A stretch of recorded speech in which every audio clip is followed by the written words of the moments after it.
तो दोस्तों यदि आप इंतजार कर रहे थे एसएससी सीएचएसएल 2022 की एक नई भर्ती का, तो लीजिए फाइनली एसएससी ने दे दी है बड़ी खुशखबरी। जारी कर दिया है नोटिफिकेशन एसएससी सीएचएसएल की नई भर्ती का। तो आखिरकार कितने पदों पर भर्ती होगा, किस तरीके से आप इसमें फॉर्म को अप्लाई कर पाएंगे, complete information step by step आज के इस वीडियो में आपको बताया जाएगा।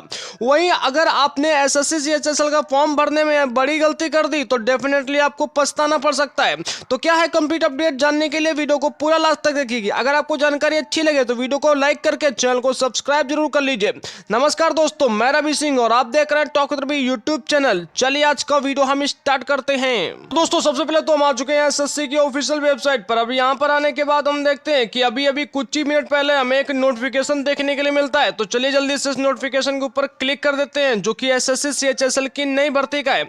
डाउनलोड पर क्लिक करके इसे डाउनलोड करके आपको कंप्लीट इन्फॉर्मेशन समझा देते हैं कि आखिरकार क्या क्या इसमें दिया गया है, कब से इसके ऑनलाइन आवेदन शुरू हो रहे हैं। ठीक है ना। तो देखिए अब इसके लिए क्या है कि देखिए जो हमारा नोटिफिकेशन है वो यहाँ पर डाउनलोड होकर आ चुका है। अब आप देख सकते हैं दोस्तों यहाँ पर कि सबसे पहले तो आप देख लीजिए कि जो है आपका नोटिफिकेशन है आपका combined higher secondary 10+2 level examination 2022 यानी कि सीएचएसएल का है।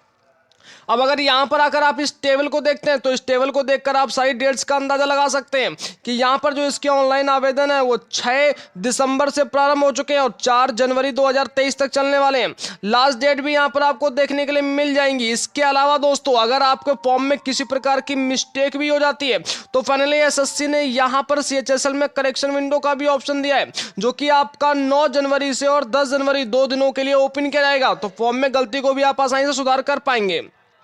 वही अगर बात की जाए इसके एग्जाम को लेकर तो देखिए एग्जाम का भी यहाँ पर शेड्यूल आपको बता दिया है कि जो इसका पहला एग्जाम होगा कंप्यूटर बेस्ड वो आपका फरवरी या फिर मार्च 2023 में होने की संभावना है। जो इसका टीयर सेकंड होगा दूसरा एग्जाम वो भी यहाँ पर आपका जल्द ही बता दिया जाएगा। अगर दोस्तों यहाँ पर नीचे आते हैं तो पे स्केल आप देख सकते हैं कितना यहाँ पर आपको पेमेंट वगैरह मिल सकता है, क्योंकि सीएचएसएल में आपको एलडीसी करके जूनियर सेक्रेटरी जो है असिस्टेंट की यहाँ पर वैकेंसी देखने के लिए मिलेंगी।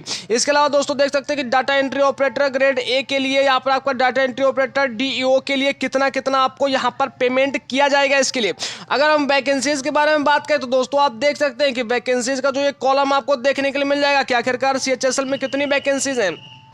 अगर इसे जूम करके दिखाएं तो देखिए यहाँ पर आपको लिखा हुआ मिलेगा कि देयर आर अप्रोक्स 4500 वैकेंसीज, यानी कि लगभग अभी जब ये नोटिफिकेशन जारी किया गया है तो उसके अकॉर्डिंग लगभग यहाँ पर 4500 वैकेंसीज रखी गई हैं। अब देखिए 4500 वैकेंसीज यहाँ पर नहीं रहने वाली हैं। आपको बता दें कि जब तक भर्ती कंप्लीट होगा या फिर इसका एग्जाम वगैरह होगा, फॉर्म भर के रेडी होंगे, तब तक हो सकता है कि इसमें जो वैकेंसीज की संख्या है वो यहाँ पर बढ़ा दी जा सकती है। ठीक है ना। तो अभी यहाँ पर फाइनली एसएससी ने कह दिया है कि अभी 4500 वैकेंसीज को इसको ओपन किया गया है और आगे चल के इसमें वैकेंसीज वगैरह जो है वो इंक्रीज भी की जा सकती हैं।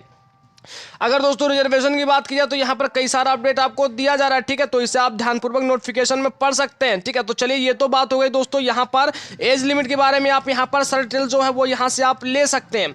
अब दोस्तों यहाँ पर हम वापस आ जाते हैं और वापस आने के बाद अब आपको बताते हैं कि आपको किस तरीके से एसएससी सीएचएसएल का अपना फॉर्म वगैरह जो है वो अप्लाई करना है। स्टेप बाय स्टेप ध्यान से समझ लीजिएगा।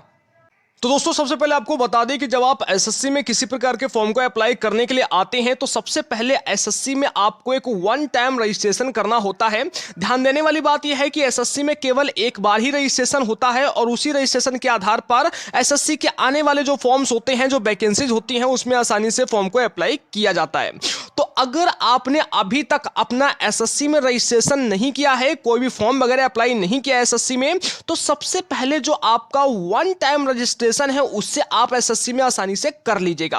रजिस्ट्रेशन करने की प्रक्रिया सिंपल है। एसएससी के ऑफिशियल वेबसाइट पर आना है और फिर इसके बाद यहां थोड़ा नीचे आना है और नीचे आने के बाद यहां पर आपको एक ऑप्शन मिल जाएगा जहां लिखा होगा न्यू यूजर्स रजिस्टर नाउ का। तो रजिस्टर नाउ के ऊपर आसानी से आपने क्लिक करना है और जो भी डिटेल्स आपसे मांगा जाए एकदम सही सही डिटेल्स आपको वहां पर फिल करते जाना है। और जब सारे स्टेप्स को आप आसानी से पार कर लेंगे, लास्ट में फाइनल सबमिट करेंगे अपने रजिस्ट्रेशन को और उसके बाद जो आपका एक रजिस्ट्रेशन नंबर जनरेट हो जाएगा और जो आपका एक पासवर्ड वगैरह होगा वो आपका जनरेट या आप खुद कर लेंगे उसको। वो पासवर्ड और रजिस्ट्रेशन नंबर आपको यहां पर अपने पास संभाल के रख लेना है। इसके अलावा दोस्तों मैं आपको बता दूं कि कुछ सावधानी जो है वो आपको यहां पर रजिस्ट्रेशन करते टाइम जरूर दिखानी पड़ेगी। जैसे सबसे पहली चीज आती है कि आप जो भी डिटेल्स अपने एसएससी रजिस्ट्रेशन में फिल करेंगे करते टाइम पर वो एकदम करेक्ट आपका होना चाहिए, क्योंकि अगर यहां पर रजिस्ट्रेशन में आपने कोई गलती कर दी तो फिर यह आपका मॉडिफाई ऐसे आसानी से नहीं हो पाएगा। दूसरा दोस्तों यह है कि जो यहां पर आप अपना आधार कार्ड हो गया, आधार कार्ड नंबर, या फिर जो भी आप अपना यहां पर आईडी सबमिट करेंगे वो, और इसके अलावा जो भी आपका यहां पर मोबाइल नंबर होगा या फिर आपका जो ईमेल आईडी होगा वो एकदम आपका बिल्कुल सही होना चाहिए। वैसे तो जो ऑल डिटेल्स है वो आपका एकदम सही होना चाहिए, लेकिन मोबाइल नंबर और ईमेल आईडी आपका चालू होना चाहिए, क्योंकि इन पर आपका ओटीपी जाएगा और ओटीपी वेरिफिकेशन के बाद ही आपका रजिस्ट्रेशन प्रक्रिया कंप्लीट मानी जाएगी। अब देखिए, जब आपके पास रजिस्ट्रेशन आपका हो जाता है कंप्लीट एसएससी में, एक बार रजिस्ट्रेशन करने के बाद आप आसानी से विथ इन कुछ ही सेकंडों के अंदर अपने मोबाइल फोन से जो अपना फॉर्म है वो आसानी से फिल कर पाएंगे। अब उसके लिए देखिए क्या है कि आप जब रजिस्ट्रेशन अपना डन कर लेते हैं तो आपके पास दो चीजें आ जाती हैं। पहला होता है आपका रजिस्ट्रेशन नंबर और दूसरा होता है आपका यहां पर पासवर्ड। तो अब रजिस्ट्रेशन नंबर और पासवर्ड के लिए आपको करना क्या है कि आपको वापस से एसएससी की वेबसाइट पर आना है, और आने के बाद यहां पर आपको देखिए एक लॉगिन सेक्शन देखने के लिए मिलता है। तो जो आपको ये वाला लॉगिन सेक्शन देखने के लिए मिल रहा है, इस लॉगिन सेक्शन को आपने यहां पर फिल करना है। सबसे पहले तो यहां पर आपको अपना रजिस्ट्रेशन नंबर फिल कर देना है, यहां पर अपना जो पासवर्ड जनरेट किया था वो पासवर्ड फिल कर देना है। इसके अलावा जो आपको ये वाला कैप्चा देखने के लिए मिल रहा है ना, इस कैप्चा को आसानी से आपने इस जगह पर फिल कर देना है। ये फिल करने के बाद आपको जो ये लॉगिन का बटन देखने के लिए मिल रहा है ना, इस लॉगिन के बटन के ऊपर आपने क्लिक करना है। अब जैसे ही आप क्लिक करेंगे तो अपनी प्रोफाइल के अंदर पहुंच जाएंगे। तो चलिए यहां पर हम डिटेल्स को फिल करके लॉगिन पर क्लिक करके प्रोफाइल के अंदर पहुंच जाते हैं। तो दोस्तों जब आप अपनी प्रोफाइल के अंदर आ जाएंगे तो आपकी प्रोफाइल कुछ इस प्रकार की देखने के लिए मिलेगी, जहां पर आपको एक सेक्शन देखने के लिए मिलेगा जो आपका एसएससी सीएचएसएल 2022 भर्ती का होगा। बस इसी सेक्शन के माध्यम से अब आपको यहां पर अपनी सारी डिटेल्स को फिल करके फॉर्म को फाइनली अप्लाई करना पड़ेगा।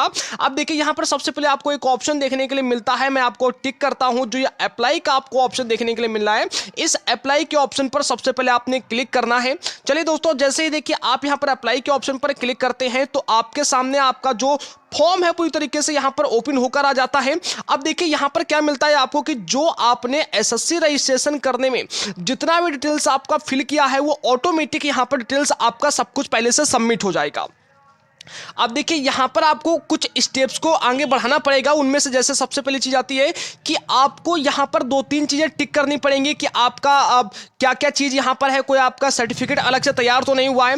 इसके अलावा यहां पर आपका यह बनेगा कि आपके जो 3 एग्जाम सेंटर होंगे वो 3 एग्जाम सेंटर आपको चूज करने पड़ेंगे, सिटीज कहां पर आपको रखने हैं, ठीक है ना। तो जो पहला वाला रखेंगे उसके ज्यादातर चांस बनेंगे कि आपको वही उसी सिटी में कोई भी आपको सेंटर मिल सके, तो सेंटर चूज करने पड़ेंगे। इसके अलावा जो आपका क्वालिफिकेशन है, क्वालिफिकेशन आपका चेक यहां पर फिल करना पड़ेगा। इसके अलावा आपको यहां पर क्या करना पड़ेगा कि आपका जो फोटो है, फोटो आपको अपलोड करना पड़ेगा, और आपका जो सिग्नेचर है वो आपको अपलोड करना पड़ेगा। फोटो और सिग्नेचर एक प्रॉपर रेशियो में एकदम सही तरीके के होने चाहिए, क्योंकि दोस्तों देखिए क्या होता है कि बहुत सारे बच्चों का जो फॉर्म होता है वो यहां पर फोटो या फिर सिग्नेचर की वजह से ही जो ज्यादातर फॉर्म्स होते हैं वो यहां पर रिजेक्ट कर दिए जाते हैं। तो एक गलती मैं आपको बता देता हूं कि कभी भी आपको अपनी फोटो और सिग्नेचर को गलत तरीके से अगर आपने अपलोड कर दिया है तो एक बार अपने फॉर्म को आप ध्यान से मॉडिफाई कर लीजिए फाइनल सबमिट करने से पहले। ये नहीं कि आपने सीधा वहां पर फाइनल सबमिट कर दिया और बाद में पता चलता है कि फाइनल सबमिट होने के बाद भी जो आपका फोटो या फिर सिग्नेचर गलत तरीके का अपलोड हो गया है, तो इन केसेस में आपका फॉर्म पूरी तरीके से 100% चांस होगा यहां पर रिजेक्ट होने का। अब जब ये सारी डिटेल्स आप फिल कर लेते हैं तो उसके बाद आपको करना क्या होता है कि आपको एक बार प्रीव्यू ऑप्शन पर जाकर और प्रीव्यू उसका अपने फॉर्म का ले लेना होता है, और उसमें से अपने डिटेल्स को आसानी से चेक कर लेना है कि किसी प्रकार की कोई गलती आपने फॉर्म भरने में तो नहीं कर दी है। अगर आपको कोई गलती लगती है तो आसानी से आप पहले मॉडिफाई कर लीजिए, उसे चेंज कर लीजिए और इसके बाद अपने फॉर्म को आगे बढ़ाइएगा। अगर आपको लगता है कि आपके प्रीव्यू में सारी डिटेल्स जो है वो आपका एकदम करेक्ट दिखा रहा है तो फिर अब आप फाइनल सबमिट कर सकते हैं। अब देखिए जैसे आप फाइनल सबमिट पर क्लिक करेंगे तो अगर आपका फीस लगता होगा तो फीस के लिए आपको आगे जो प्रोसेस होगा वो यहाँ पर पेमेंट सेक्शन पर पहुंचा दिया जाएगा। अगर आप वहां से पेमेंट नहीं भी करना चाहते हैं तो वहां से आप कैंसिल कर सकते हैं, और कैंसिल करने के बाद आपको करना क्या है कि कैंसिल करेंगे जैसे आप वैसे आपको वापस से बैक आना है, और बैक आने के बाद उसी सेक्शंस में आपको यहां पर ऑप्शंस देखने के लिए मिलते हैं, जिसमें से पहला ऑप्शन आपको ये पेमेंट का मिल जाता है। अगर आप ऑफलाइन तरीके से चालान जमा करना चाहते हैं तो इसको आप क्लिक करके डाउनलोड कर सकते हैं आसानी से। आप देखिए क्या है कि ये सब डिटेल्स आप फिल कर लेते हैं, अपना पेमेंट वगैरह जो है यहां से क्लिक करके आप बाद में भी अपना पेमेंट कर पाएंगे।